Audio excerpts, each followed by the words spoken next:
Hey gang, Josh and Eli here with your weekly mobility mend. Today we're going to talk about gaining some hip flexion and strengthening into that to help you with any deep squats as well as getting under the bar fast in your Olympic lifts.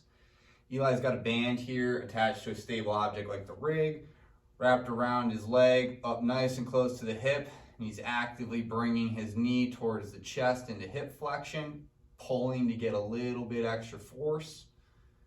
He's going to follow this up with a standing loaded kettlebell hip flexion, stand on a slightly elevated surface, hand on a rack for balance. He's got the kettlebell hooked on his toe, lifting nice and controlled, strengthening into the range of motion he just gained with the distraction mobilization. So for the hip flexion mobilization here, you're going to want to take a band about an inch or thicker, hook it around a squat rack or another sturdy object. Bring that band up nice and close to the hip crease there. Go ahead and lie down on your back. You want the opposite leg down flat to lock your pelvis into a neutral position.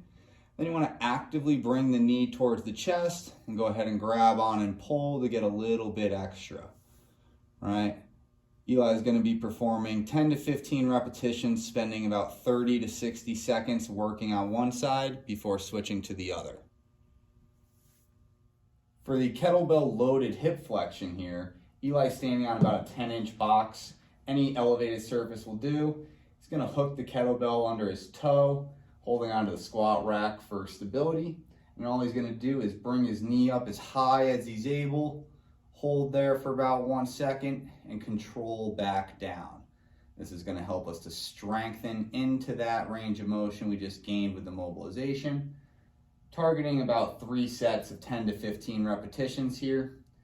If you have difficulty hooking the kettlebell onto your toe, you can either grab a dumbbell or use a kettlebell and a small looped band, wrap it through the handle and over the top of the foot.